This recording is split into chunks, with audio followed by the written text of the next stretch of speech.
les côtés 100% d'or. Il pouvait se fatiguer pour avoir beaucoup prêché et dormir. Un jour, les Juifs lui ont cherché querelle parce qu'il se disait fils de Dieu. Quand tu dis tu es fils de Dieu, ça veut dire que tu es Dieu, puisque tu es fils de la... Voilà. Or, pour les Juifs, dire que tu es fils de Dieu, c'était blasphème. Et on les réprimait par les jets de pierre. Ils ont calculé pour frapper Jésus les pierres, mes amis, mes frères, papa, maman. Jésus n'a pas dit jetez les pierres, ça va bondir. La Bible a dit il a fui, il s'est caché. Parce qu'il savait que si les Juifs calculent les pierres, ça lui prend ici, il sera gonflé. Même s'il est Jésus. Souviens-toi quand David avait calculé pour Goliath. Les Juifs ne blaguent pas avec les calculs des jets de pierre. Jésus a fui, il s'est caché. Quand son heure n'était pas encore venue, il savait qu'il était homme. Il avait un corps qui pouvait être tout ça, et il est géré comme il le fallait. La Bible dit de lui, quand on voulait le pendre, on a enlevé la vie qu'il avait portée. On a vu que c'est une tunique sans couture, c'est-à-dire de grande valeur. Ça, on ne va pas déchirer. Jouons. Donc, il tenait compte de son vestimentaire. Il n'est pas comme nous sommes du ciel, portons seulement comme ça. Dieu regarde à lui les cœurs, même si on est seulement comme ça, il dit non. Il savait qu'il y a un côté pour Dieu, parce que Dieu regarde les cœurs, mais les hommes ne voient même pas les cœurs. Arrangez les cœurs pour Dieu qui les voit, mais arrangez l'extérieur pour les hommes. Sinon, les gens vont vous fuir. Tu veux que je vienne prier chez vous là-bas? Toi-même là, tu pries, tu es sale. Toi-même là, tu pries, tu es toujours malade. Toi-même là, tu pries, bouche, gasoire, tu ne brosses pas. Dents, tout ça. Et tu n'as rien, tu es comme ça. Je vais ne pas comme ça. Mes amis, nous devons être des agents publicitaires du royaume de Dieu par notre extérieur. J'ai travaillé dans les banques. Dans les banques, on nous disait, il faut toujours être en veste, comme papa est habillé. Souvent bleu, comme ça, tout ça, toujours chic. Pourquoi? Quelqu'un veut faire garder ses 100 millions de dollars chez vous. Maintenant, quand il vient, il te voit là, qu'il va garder 100 millions, il va d'abord ta chemise.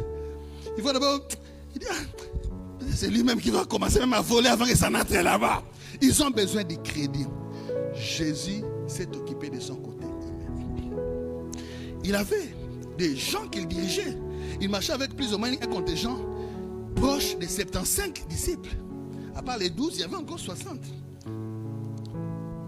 Mais il savait les gérer. En aucun jour, on a vu Marie de Magdala et Pierre se battre. Parce qu'il y avait un conflit. Jésus a tout géré. Il a géré les gens. Dans ta caisse là, il a bien géré. On n'a jamais écouté, bon, maintenant Jésus a fait comment? Maintenant, il y en a, tout était au point. C'était un administrateur au top. La Bible dit un jour il enseignait.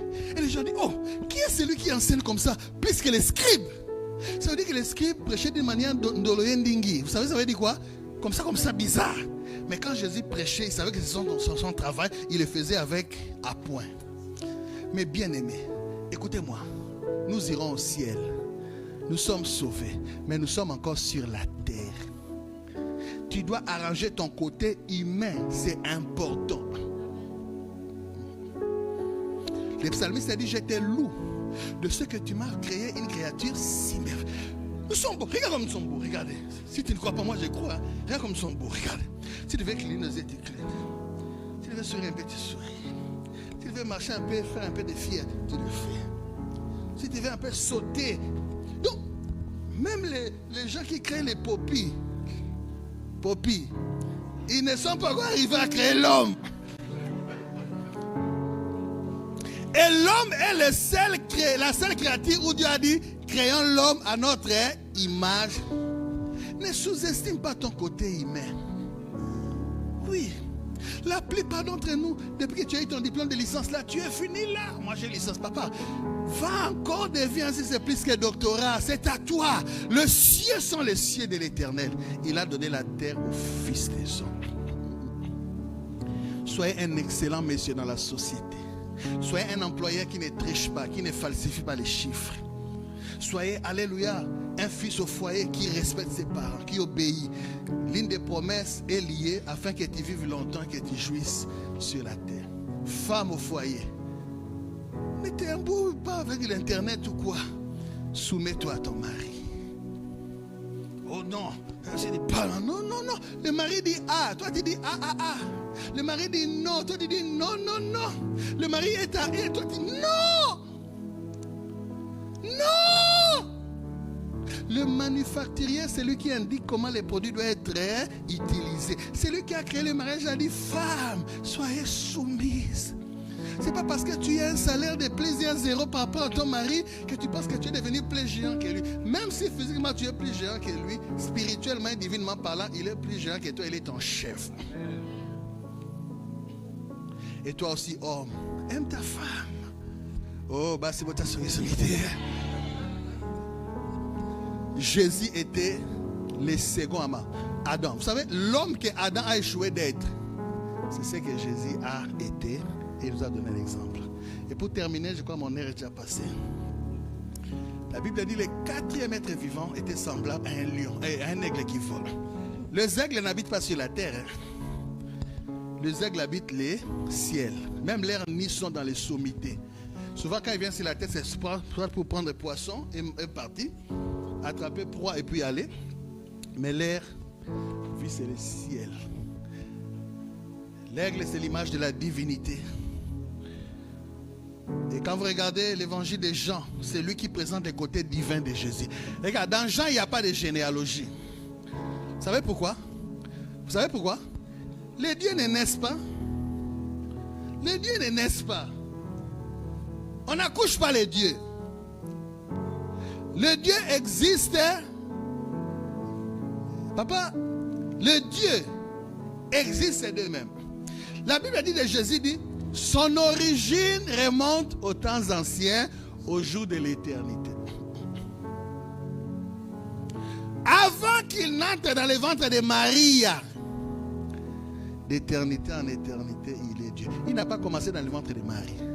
C'est pourquoi Jean dit, au commencement était la parole. Écoutez bien, la parole était avec Dieu. La parole était Dieu. Maintenant, verset 15, on dit, elle s'est faite chair. Donc, elle était Dieu, elle s'est faite chair. C'est pourquoi arrêtez-moi les discussions. Oh non, nous c'est Kimbangu, nous c'est Kipavita, nous c'est Mahomet, nous c'est conflit. Mais mettez pas Jésus dans le niveau de Mahomet, Kipavita. Non, ceux-là étaient nés un jour, ils sont morts, ils sont au tombeau. Jésus, avant de naître, il était d'abord, il est né, il est mort, il est ressuscité, il est là. Donc, incomparable. Ils ne sont pas de son niveau. Un juif, il étonne les juifs. Le juif dit, nous avons pour mettre un père Abraham. Jésus dit, arrêtez ça. Vous n'êtes pas fils d'Abraham. Non, nous sommes fils d'Abraham. Non. Si vous étiez fils d'Abraham, vous auriez fait les œuvres d'Abraham. Abraham ne cherche pas à tuer les gens. Vous êtes fils de Satan. Jésus leur a dit ça. Mais non, nous sommes fils d'Abraham. Vous êtes fils de Satan. Et puis Jésus leur a dit, et puis cet Abraham-là dont vous vous réclamez la paternité qu'il est votre père. Vous savez que cet Abraham avait cherché un jour à me rencontrer. Et finalement, il m'a rencontré. Quand il m'a rencontré, il était aux anges dans la joie. Les Juifs disent, caca, venez. Il a commencé la folie. Toi, tu as vu Abraham. Tu n'as même pas 50 ans. Oh, Jésus avait combien? Plus ou moins 30. Donc il dit, même si on t'ajoute 20 ans au-dessus, ton âge est l'âge d'Abraham.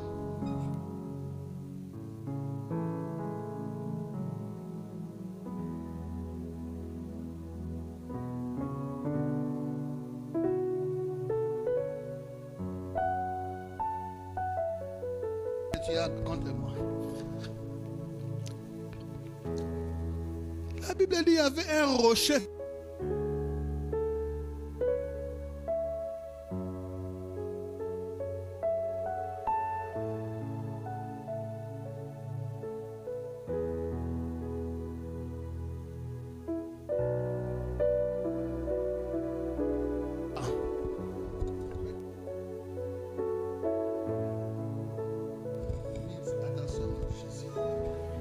Rabosia. Quel est le nom? Ils vont me dire quel est le nom du Dieu qui t'envoie. Il a dit, dis-leur, c'est lui qui s'appelle Je suis m'a envoyé. Dans son nom, je suis. Mais je suis là veut dire, c'est lui qui existe.